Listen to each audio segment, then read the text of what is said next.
and I have to restart this intro. And the reason why is we delayed the release for the simple reason that after that earthquake that they had, we had to reach her and just make sure everything was okay. So hear me out. This is who Eugenia is. She is currently the pilot student of the Master Science in Computer in Advanced Security Studies, MASS, from the Global Counter-Terrorism Institute and Paris Graduate School. Eugenia previously held strategic roles with IOSI, Global Organization for Security and Intelligence in North America, Europe, Latin America, and the Middle East. Prior to joining GCTI, she also spent a number of years working as a foreign correspondent for diplomatic media, GmbH, in Berlin, providing strategic analysis of Venezuela and Latin America at the intersection of international trade, migration, and national security, among other private consulting activities. She holds a Bachelor of Arts in International Relations and Political Science from the University of Calgary, Canada, an international press certification from GNS Press Association, accredited as an official member of the European Chamber of Journalists, the EUCJ, as well as with the U.S. Department of State's a diploma program in public affairs from the IESA School of Management and the OAS School of Governance, and the IUOG Institute ascribed to the Complutense University of Madrid. This is a mouthful. The lady is still very young, but as a path that is very unique. So please have a good episode 4. Subscribe, like, share, and all of those so everyone actually hear about it. Thanks.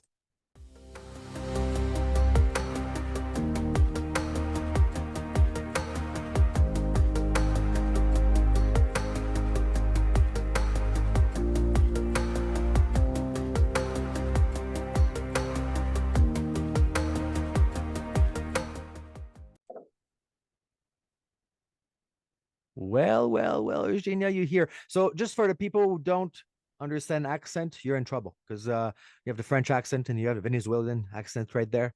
How are you doing today? I'm very well. Greetings from Caracas, Venezuela, John, and a pleasure. Well, just your hosting and to have me here on So GCTI's podcast. do you remember the first time we met? Like I figured that you were studying at the school, and I said Yes. we gotta get in a call. And I think it's like 3-4 months ago, and I think we speak every day since then. But the first thing I Yes. said is, what is going on in Venezuela? Because I'd seen what the US I did, right? Like they went to take you president at that time.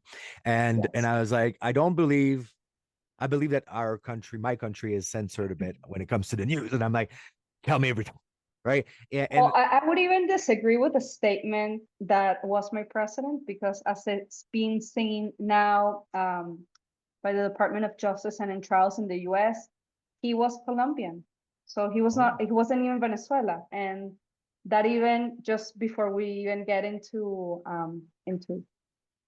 content, yeah, you don't have diplomatic immunity. no, So anyway, yeah. it's okay. We're gonna get into it. Thank Eh, you very much. and this is the fun part, and we're gonna do that monthly. So we're gonna sit down with you. You are a journalist as well, right? You're not just a student. You've studied here in Canada before, which was very interesting, not far from my home. You lived in Europe as well. You work in Eastern, is it Eastern? The Middle East Middle East. and Sorry, I'm mixing words in my head to see. So you've been in a lot of places and you got back home as well. First thing first, I'm curious, and I'm going to ask you, after traveling, living in different countries, how did it feel to go back home? That's not in the question I sent you. it's been interesting. I left Venezuela 2011. So Mhm. I went to Canada, spent about 8 years there. I lived in Europe about 2 years or so. I don't remember the exact times very well. Lived in the Middle East for like a short period of time. And then just I'm back in Latin America, in Venezuela specifically. So how does it feel to be back? I could say it's been a roller coaster. Yeah. Venezuela, it's a place truly like parallel reality is very hard to describe. Um, but yeah, we can talk about Venezuela plenty, and maybe I'm going to be able to address it through questions and the time that we take to just delve into the complexity and the realities that this place depicts. I'm curious, and then we're gonna jump on the question we have, but I'm gonna ask you a question that some friends that from Brazil came to Canada told me about, and which we thought as Canadian we were warm people or welcoming people, but what I was told very quickly is you're pretty cool people, right? Compared to South America, compared to Brazil, for my friends, they said that we were very cold and not welcoming. How did you feel when you moved here first No, time? I would disagree. My time in Canada, I am very grateful for the people that I met. Um, I would disagree. Canadians are extraordinary people.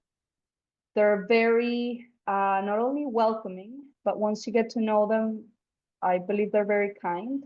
And like when they open their heart, I could say it's fantastic. Like Great. you once you reciprocate. My time that I could just say truly that I met very reserved people. I'm Mhm. not saying that they're not kind. They're also kind. It's just they're a bit more, I could say, in terms of a homogeneous society, like people from Nordic countries. I lived in Denmark for a year in Yeah. Copenhagen.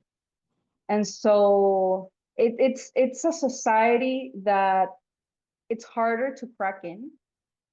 So that's, I could say yes, like maybe the Nordic countries like do feel like more, you could say colder, reserved. Mhm. But I'm sure there's really good people as well and like kind, open your heart. So yeah. Love it. All right, let's jump on the first question, right? And so, as an independent journalist in Venezuela, what is the reality do you see on the ground that international media often miss or misunderstand or don't show properly? So I would, it depends what we're gonna get into because we can speak. There's been, I would say, like two Venezuelas that split post January 3rd, Yep. which is the capture of Maduro, Mm-hmm.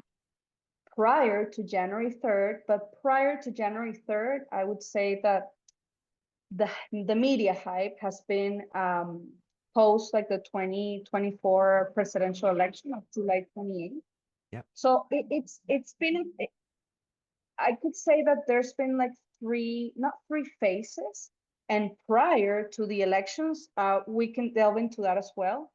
Um, but I would actually just more focus more on present time, or like recent past, Yeah. Yeah. than going way, way, way back.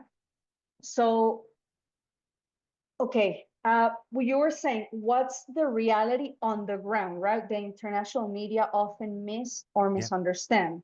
Okay, I would say that post um, the period post the election, Mm-hmm. and in terms of narratives, Mm-hmm. Venezuela was being sold. Um, you could say also by another elite, a different elite, but yet very, I dare to say, very similar um, to the one, and that's my personal opinion, everything that I am Yeah. expressing on this podcast. So very similar to the one that has been in power. Yeah. And I'm saying this because it has been shown and demonstrated by the events thus far, how they've been unraveled. Mm-hmm. So very interestingly, the Maria Corina Machado won the election, well, I mean, with Edmundo González Urrutia as the representative. This is not something that the media talks about, but the Yeah. impacts, and I'm gonna just bear with me because we're gonna go through the thread, Yeah. um, to be able to, I would say, explain the complexity of what it means on a grand scale, and like we can span this over, you could say, a larger period of time. what it is to have a vacuum of power, Yeah. which is what, in a way, Venezuela has always, even though it has had official authorities, had, not getting into like the criminal groups, the territory, how it's being controlled, or like the power struggle between like Chavismo and opposition. And also you could even see it in the way how it's being reflected in the trial, like how come a Colombian got to the presidency when that's not allowed in the current even Chavista Venezuelan constitution. But to not get into that point, how from that vacuum of power that you also have, not in terms of de facto being able to steal even what's corrupted, and functioning here and there in terms of like the judiciary, quote unquote, safety, de facto, you jump into how you approach foreign policy in Venezuela with a very pragmatic approach, right? And that also will lead us, and that's, I'm trying to give right now like the macro picture of the reality in a way of like how it's not only lived and perceived, how it's happened, and the profound dualism. You could say it's a systematic, you could say precarity that also people live due to like these, you could say grand events, not grand events, but the way the country has been managed and like how things have turned. So what does media miss or misunderstand? Yeah. I think if we part from the macro picture, and I'm going to go back right now to the post-election that I was mentioning, that this really didn't get much coverage and was very, very, very important, was actually reported by Castro Cando, who's also an investigative journalist, and he has his own program. It was reported 2 years after, like the election, like not very recent, right? And that's something that needs to be we need to put our eyes on there, which was when the election was run, and we got the results. Padrino Lopez, he used to be the Minister of Defense. He shows up on TV, like giving certain results. Up until a point, he stops, right? And I believe that's the time that the results were being, like the data was being read. Yeah. And so my understanding, and I saw some technical analysis there that do show that there were some connections, because the results were transmitted via fiber cable. Okay. So CanTV, it's the main telecommunication company here in Venezuela. It was the data traffic was going through the CanTV cables. And so, interestingly enough, I don't know how, but they were connected to servers in China. Okay, so that's where, again, not sure how it works. The data that was going to be inputted into the election results was going to come from. My understanding, there's a group, just like Anonymous, it's called Cyber Hunters. Okay. They were able to stop that traffic that was coming from those servers, right? So it's very interesting, because that, even though it was prominent on social media, on X, and they were actually even giving a lot of other investigative pieces on like corruption later on, and things that were happening. They were actually attacking like servers here in Venezuela, government DNS attacks. Like they were pretty intense and hard on like the regime, in terms of like cyber warfare. Yeah. So it was very interesting that didn't get coverage up until Castro Cando mentioned that not long ago, right? Like very recently. So that's something that tells something that sticks to narratives later on, and that I would like to delve a little bit into, if you allow me to. And so, okay, so they help the basically they help the Venezuelan opposition in a way position themselves, because the real results were able to be transmitted, right? Yeah. And that goes on to a full campaign later on of Maria Corina Machado also organizing. Like she had help from the military in Venezuela. I would say not the other way around when she claims, because later on there were some statements that proved to be false, where she had said that she had the support of 80% of the Venezuelan military, which wasn't true. And we'll delve into it later. But so that's very important for what happened later on in terms of also media, because you have the Venezuelan opposition in claiming that the solution here had to be diplomatic, that the negotiations had to happen, and that was the only way that Maduro was going to get out of power. Yeah. And so it was from July 28th, I would say, up in September, when I started seeing that narrative was being like the mainstream one coming from the Venezuelan opposition. It's okay, perfect.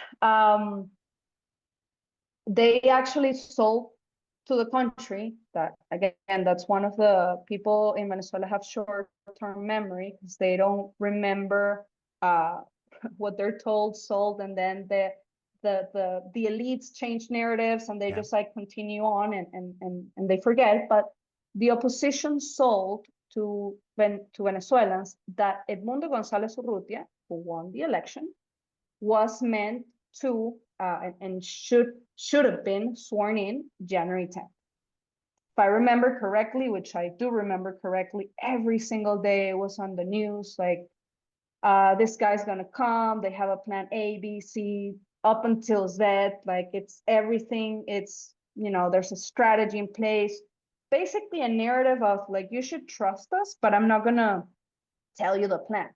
Of course, people trusted, because they saw like, okay, if these guys won the election and they've been saying like they have a strategy, oh, they must have a strategy, right? So it's okay. Happens that we get... Politician never lies. What are you talking about? It never lies. No, it's interesting, because I don't know if I'm getting into a lot of detail. But again, that's my experience lived here in Venezuela, and it's worth sharing. Yeah, I would say. no, 100%. No, I agree with you. I'm making a joke of politicians are never lying, but that's just me going on a tangent. And so I'm gonna continue with the thread. We get to January 10th, right? And prior to that period, of course, we had also Eric Prince. I don't know if you might have heard as a veteran and ex-special forces from Canada. You might have heard of from Eric. US, from the States, not Canada. From the States, yes. Yeah. So yes, founder of Blackwater. I know the Academy and so on. Yeah. Yes, and the Academy. So there was a movement at a point called Ya Casi Venezuela, which he supported. He actually even like, put his face, his reputation, and people donated, and he was saying like, ma'am, it's interesting. I even got a quote from him at a point, and this is from September 26th of September 2024. 24, yeah. Not long time ago. Okay, close. Yeah, but it's interesting. It reflects a point that I would like to highlight. Yes. So the international diplomats are saying the right things, right? But now the brave opposition must unite and remove the stench of the Maduro cartel. Support Ya Casi Venezuela to make Venezuela truly free. YaCasiVenezuela.com. Let's go. So it's interesting. I remember another one. He was supportive of the movement of Maria Corina Machado. And so interestingly enough, after all of this period, you had, in a way, you could say, I don't want to say indirectly, but yes, as a private military contractor, Yeah. you're supporting certain actions to be taken Yeah. in Venezuela with, joint partnership of like Maria Corina Machado. So the opposition in Venezuela, or I don't know, truly, but that's they were saying that. So my and this will tie again into the reality that we're living in, the complexity of truly being able to gauge and understand what's happening in Venezuela. So come January 10th arrives, Edmundo González Urrutia doesn't get sworn in as president or commander-in-chief, president-elect. Yeah. Though the media always mention, and up until not up until this point, but up until a very not so recent past, they continue to mention president-elect. No, the fact is the guy didn't get sworn in. Yeah. So he chose deliberately to not be sworn in as president, right? So it's like, how do you, after doing that narrative, in terms of narrative, like you did that campaign, you bombarded Venezuelans with "we'll be there on January 10th being sworn in." It's like, didn't you have a plan, all of the ones that you said? Like, didn't you consider that the air defenses of Venezuela might still be, you know what I mean? Like, there's in terms of military logistics, and I'm not an expert, but just certain thoughts,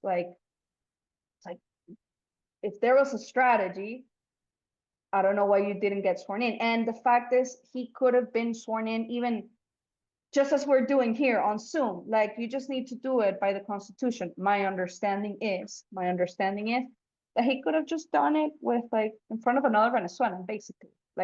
As long as you invoke the Constitution and constitutional power. So Venezuela at that point was, you could say, succumbed in not only pain, but disillusion, disappointment, deception, everything. And so the media kept selling that president-elect. It's and they kept selling president-elect for a very long period of time. So it's interesting what I saw later on, you pretty much didn't hear much after that time. Eric Prince, I would dare to trust that source. He posted on X on March 19, 2025. So it's been a while later. For those who doubt in Venezuela, please be patient. The 26 years of Chavismo socialism cannot be fixed in a few weeks. Proper preparation takes time and resources. Yeah. So, I mean, at that point, my reading of the situation is Edmundo González Urrutia and the opposition of Venezuela, which from prior events where I will describe here as well, they just didn't want to bear the, I don't want to say it's not the weight, but it's the responsibility and of being accountable for the actions that needed to be taken to oust Maduro from power. Because as we're seeing it, it's the Venezuelan, I don't want to say topic, but situation is so complex that there were investigations, like the ICC was here, there's so much evidence, and nothing ever happened. Nothing. Yeah. How come? There were reports, but as how politics work, just there's always also corruption in place, and so things just don't get done. And so you had the you had the mandate, the constitutional mandate to be sworn in, to Hmm. be to own the responsibility that the Venezuelan people entrusted you, Yep. and you just decided to not take it. And the interesting part is when we come to January 3rd, what do they say and what do they do? And so I will get into there because let's say you fast forward a year, which Hmm. a lot of things happen in that year. And so when January 3rd comes, uh, the opposition in Venezuela comes and in a way demands that the constitutional mandate is recognized. And it's Yep. like, but where were you on January 10th? It's like a year ago. So people have been, you could say, not only waiting, it's that they're dying by indirect means because the economy is in like shambles. Shambles. Yeah. That's what's being in a way like that's one of the phases of the US's plan, which is like the stabilization and everything. That it doesn't matter in a way that that's a pragmatic approach. So remember we were talking about the power vacuum in a way Yep. Yep. that we can get into it also like prior to the elections in a Hmm. way, but it was, I could say, blinded in terms of because you had official authorities, right? But like Yep. functional ones, questionable. It's never worked, truly. Venezuela doesn't have institutions, and that's what needs to be rebuilt in order for Venezuela to be able to be up to standards, just like any functioning country on planet And Earth. thrives. Yeah, and thrive. Right. Um, Yeah. I got a good question, just and it's a funny, it's just a Mhm. quick thought in my head that came up. I remember when Manduro got taken by the force and so on. Here in my Maple Leaf country, by all means, there's people who were upset. Why is the Americans going to do this and yada yada? And they went in the street and they protested and so on and so forth. Now, I want your personal opinion, right? Or if you know roughly how your population saw it, but were they content, happy that this man got removed from power? Oh, they were celebrating on the streets everywhere on the planet. Again, let's not confuse what the reaction of the population is, because again, it's legitimate and people, uh, that's one thing. Another thing, it's the geopolitical play. And another thing, I would say it's just the politics that goes into like whether that's internal, whether that's like, you could say, I don't want to say that liaison, but like the external, internal. Mhm. Um, and so there's a lot of things happening always at the same time from different levels. So Venezuelans, in a way, they've been protesting for forever. Like I I mean, I remember, and this is just a personal anecdote that I'll leave here. Mhm. It touched me deeply for even pursuing the studies that I did when I went to the University of Calgary, and everything that I've done really towards my country, which I have, and so this is way back in like 2000s. There was a person my mother supported in activism, and this person that ran against Chavez, Hugo Chavez, in the first election, like 2000, Yeah. in 1999. He was then in jail for like 2 years. He wasn't able to see the light at the Helicoide, which is like the worst Jail, torture yeah. prison, yeah, in Latin America. Like, say I don't know if the world, haven't been to Guantanamo or anything like that, but it's been terrible. But in any case, at that point in time, they were already talking about Foro de Sao Paulo. They were already doing a lot of activism on the Cubanization of Venezuela, and this is early 2000s. And I remember, this is just a personal anecdote, like my mom being scolded or just frowned upon. It's like, no, this will never happen. Like, um, this guy, I will not say the name because just to maintain Yeah. confidentiality. He was one of the, I would say, of the pioneers, being and being upfront against Foro de Sao Paulo, which is the organization that gathers like all leftist, you could say, governments in the hemisphere. And so it's interesting that what's happening right now, you're seeing like the shield of the Americas. It's like against narco trafficking. It's like, well, narco trafficking, it's what funds leftist organizations at the Yeah. end, right? So anyway, from that time onward, I was already exposed to different, yeah, just different experiences. Um and I got off track a little bit, but No, it's good. That's just kind yeah. of what I want to know, right? That's all we're looking for. And I'm sure that the people who listen to us are curious as much as I am. Because there's a difference between what we hear on TV or on radios or that we see online versus what is actually happening, right? Um, See, there, yeah, mhm. And that's the thing, because the media will always. I read recently. I read an article um, from the beautiful person.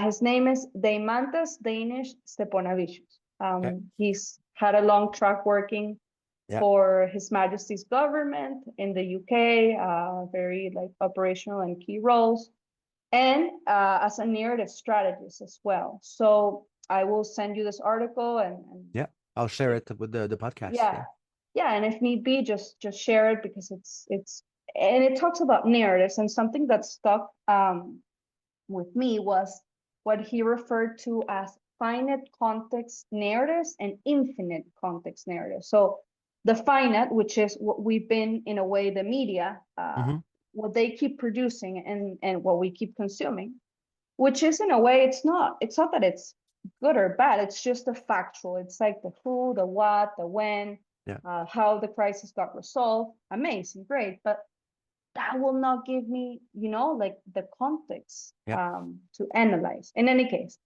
there's the infinite one, which is the civilizational, the one that's being done for, you could say, even as I was reading one of the articles, civilizational project. He even referred to like the Ottoman Empire, the Weimar Republic. Amazing, amazing articles. And so it gives you the not the idea, but yes, that the narratives can also be constructed to share, for a shared identity as a society, as an empire. Even yeah, like, wow, you're talking about Ottoman Empire and how it was sustained through time. yeah. Very interesting. So in terms of narratives, that's what I would say. Yes, I am sure, like, not sure, it's yes, there are information operations that Hmm, are targeted for specific reasons, yeah. and for specific purposes, yes. And there's also people that do things organically and they comment, and that's why I wanted to get to, you could say, the pragmatic approach Yeah. that I was talking about, as to like how the situation is being managed, but also how the Venezuelan population is still experiencing that profound dualism that's also like of systematic precarity. And in terms of narrative, I think there's something called, if I'm not mistaken, it's it's epistemic fatigue, which Okay. is like the cognitive overload of, in a way, just so much information, and it's, of course, like from the finite context narratives. So you're bombarded, and it's really hard at a point to make sense of reality, other than people just choosing, okay, we just need to do, what we need to do to make a living, to survive, and that's it. So like not getting involved into like the strategic analysis of, and I understand that's what's been done for 20 and something years. Yeah. They started. and I'm going to refer back to that anecdote, because that's when things, and what we're seeing right now, which is also interesting, Delcy Rodriguez, the interim president, just a couple days ago, she announced that there will be new reforms. Like, for example, they're wiping out the indefinite period to be president. There's going to be a bicameral Senate, or you could say it's called the National Assembly here. It's like a Congress. So it's bicameral. There will be other changes. They're going to be eliminating ministries. And so it's interesting because those were the changes that were done early on in Venezuela. They don't get media attention because it's like, oh, I just passed this legislation and I passed this other one and I passed this other one and I ended up like reforming and revamping the whole constitution. So like I have a state that just mirrors the Cuban state, because Cuba has been running the domestic intelligence and in a way like the security apparatus. That's why when Maduro got ousted from power, there were reports that from the attack, there were like about 80 Cubans from Avispas Negras, which are the elite, you could say advisors also, that died in the attack. And there's been a removal also of other key advisors, like Cuban in the security apparatus in Venezuela. They've been embedded in like the ministries everywhere. So it's interesting to like look at the changes that are happening now. It's like they are dismantling the same system that they started implementing like way back in like 2002. They remember there was a reform for a referendum to see if like the indefinite re-election was going to be implemented. And again, I'm not going to tie it right now into like how they've been basically stealing elections from 2004 onwards, because those have been also tempered. I don't want to say no, not it's not the confessions, but they've been the testimony of, for example, the ex-chief of military intelligence, El Pollo Carvajal. Yeah. So there's a lot of to do with Smartmatic, Dominion, and that ties also into the election in the US of 2020. So it's complex. So like to connect these dots, it's harder if you're just following, you know, just the media per like factual news. So the fact that Venezuela became a national security threat, not only for the US, but the entire hemisphere, and we'll get into into migration and other topics there. Yes, it has, and the actions that, because people just see like the news. It's like, oh, I'm outraged. The US went in and they didn't even know that it was Colombian. You know what I mean? Like by the constitution, he should have never even be president or had been president. Sounds like Canada with our prime minister who lives in US for the last 15 years and he's now prime minister of Canada. I'm just going to cut you off. I'm just very curious about one thing as well that pops in my mind.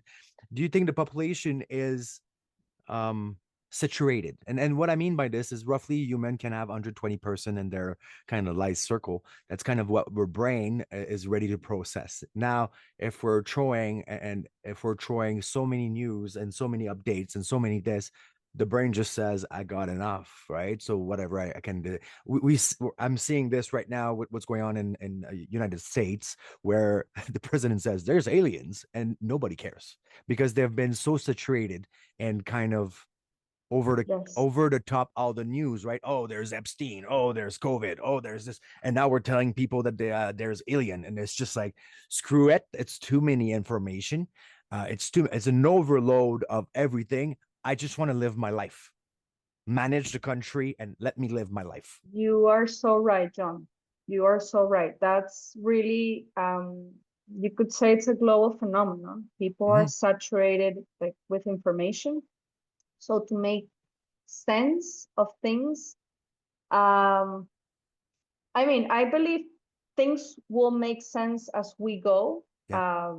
But yes, people are saturated. And so that's also, thank you for doing the podcast and for opening the space, because that's really what we want to get out of fresh, not only just fresh perspectives, but objective ones. Yeah.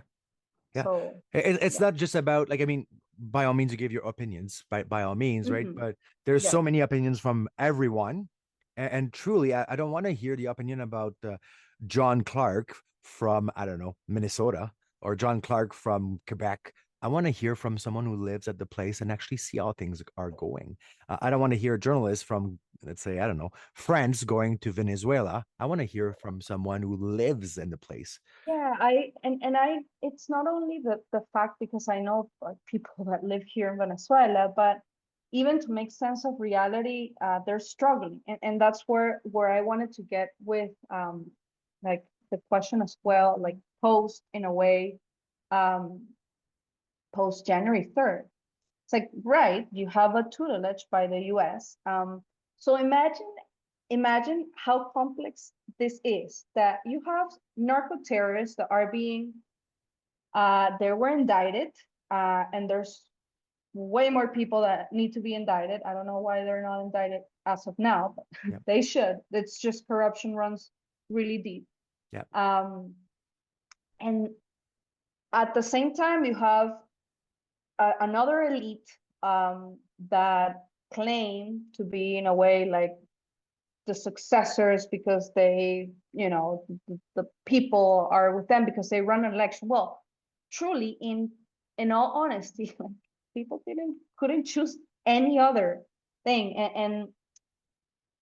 And the fact that, oh, I forgot to mention this, because it's something that Maria Corina Machado did an interview with Donald J. Trump Jr. Back in like February 2025.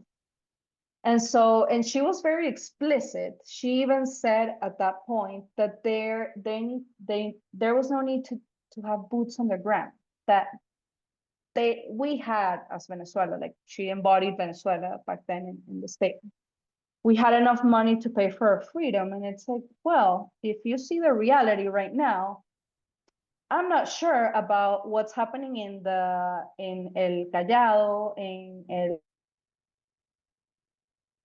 like Tocal, in Las Claritas. Like, you cannot, if you do the right assessment of what's happening here, and it's criminal organization that took over a country, Yeah. and by taking over official institutions, you are immune, diplomatically, like you Yeah. have diplomatic immunity, and that's how you've been running a parallel economy that you created. Because what did they do? They basically just shattered the oil industry. And that's why it's at levels that the companies that right now are doing the assessments, they're like, well, yes, we need to, of course, like do and not regain, but build from the ground up, like the electric system. Like, people were having in outages, like electricity and power outages, all the time, Yeah. all the time. Not to account for like all the crypto currency and like the mining machines that were here, that were taking it that way, that they were stealing a lot of money through there as well, and that Yeah. also affects like the electricity in the country. But yes, for subsidized electricity, there's money for that. You know what I mean? It's like, as long as you're in power, you can do anything. And so when we get to that point, and you have some criminals, and you know that what they are, like you have the evidence, and at the same time you have people that, yes, they legitimately won, and that's in a way what they've been trained for, because that's what they've been doing for the past, like I don't know, like 30, 20 something years. Yeah. We've been doing elections in Venezuela.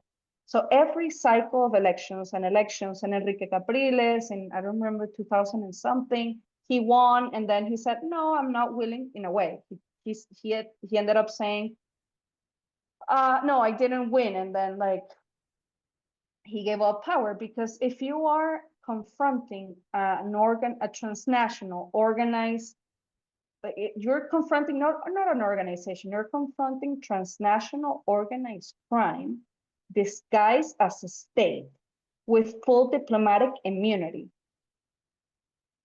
and with more money than, even the mafia in Italy, Yeah. like other, you could even say like terrorist groups that there are, like Cartel of the Suns has, I don't want to say has had, because they still exist, right? Yeah. That's just what the US is doing. The US, you could say, it's cleaning, and the fact that they did the operation in the mines, the gold mines in the Bolivar state. It was called Operación Limpieza, so the cleaning operation in Spanish, and English translation would be. So that's what you need to do. That's what you need to do. People may not understand it, and may think, okay, but how are you leaving these narco-terrorists? But the blue ones, how I would say, because they've always used the blue color, they are also implicated Yeah. because they have shared the same, they have cohabitated for way too long. And so there are investigations cases for, you could say in Spanish, you say like the filiales, which would be, Affiliation. yeah, like, from Yeah. PDVSA, which is the main oil company here, Monómero, Citgo. So yes, they're also implicated in the debacle So they're of Venezuela. embedded throughout.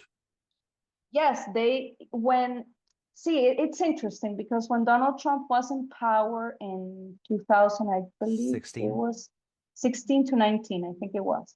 or 20. Yeah. I am aware that they were conceiving to do like counter narcotics operations, just like they did on the Caribbean uh, prior to the removal of Maduro. And so, and the opposition was specifically Leopoldo Lopez, who just, no, they didn't want to actually look at, truly, at the end, it's like the only solution. And now that what we're seeing, it's like, yes, it's been the only solution that would have solved the problem. So we would have probably um, not had to go through all of these years of Pain. pain, is to say the least, Yeah. because it's I lack words to describe what this, it's been the debacle of modern history, Venezuela, everything that's been stolen, Mhm. in terms of like critical minerals, in terms of, so I read the other day, I'm not sure if this might be true or not. I'm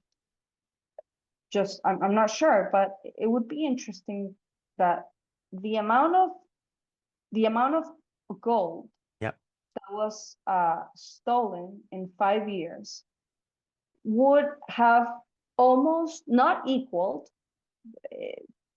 I may not get into a reference, but it could compare. Just let's say that they would have stolen, like, keep stealing gold for a little bit more. It would have gotten to the point of almost what when the Spaniards came to Latin America and took.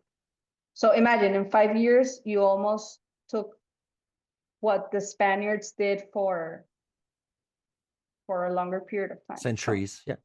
For centuries, exactly. Yeah. So that's what I'm saying. It's yes, it's a It's a complex situation. We can continue. We can oh continue delving into we the topic. will. We will, because I mean, like I said, you're gonna come every month. I'm just gonna kidnap you if I have to, in a nice way. But I think there's so much to talk, and what we're gonna do different as well, and we're gonna add it up to. I want anyone who has question for you to write it below, and we're gonna ask you those Perfect. questions. We're gonna run with them, because I think there's a lot to learn here. And what's going on into your country is actually happening to other countries as well, which is extremely interesting to see as well. Yes. And I think it's important to talk about it, because if we don't, it just remain a dark secret. And with secrets, we're not advancing, we're not Yes, going forward. and I would and I will take, and thank you for the floor, because you're saying it's happening to other countries. Yeah. So for the audience, for readers, I would highly recommend people to read. It's a book from Armando Johan Abdullah, and it's called Venezuela, the Criminal State Prototype: How a Nation Became a Blueprint for Global Collapse. Yes. Yep.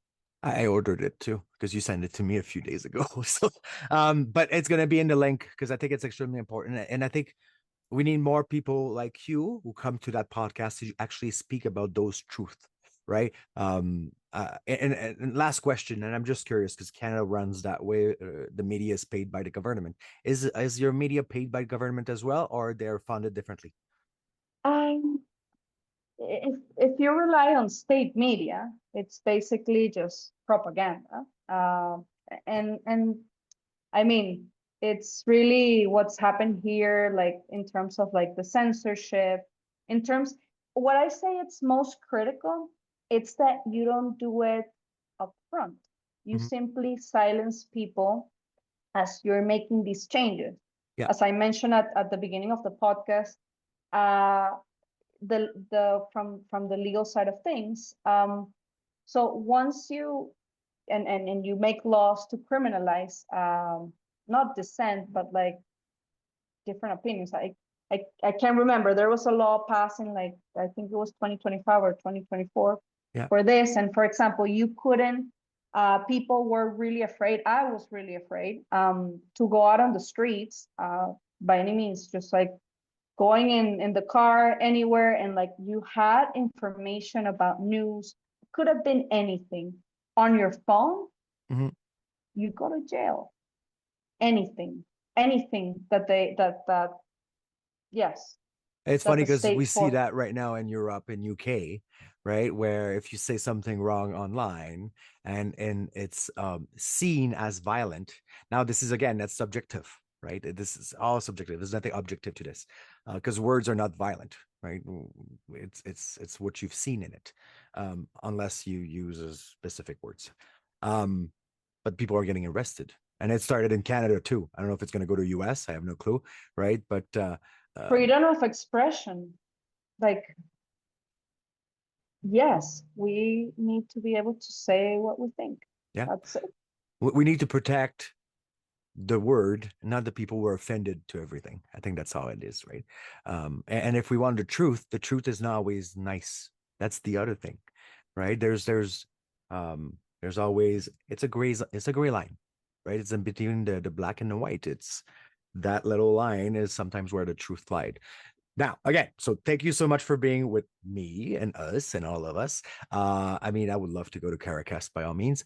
Um, it also explained when you talked about the Cuban being there and being the people who are consulting as well. We can delve Oh into yeah. more things. Just Oh yeah. There will be a part 2, 3, and 45. But for this podcast, I want to tell you thank you. I will have you you. again in a few weeks coming back where we're gonna have multiple questions, and I'm looking forward to this. You and I will study again a bit more together in a few weeks. So I Thank you wish you very a much. wonderful day. This podcast is going to be out shortly. Um, from Canada, love you, and we'll talk to you Love soon. you too. Best desires for you, and thank you so much for having me. Thanks. Thank you. Thank you.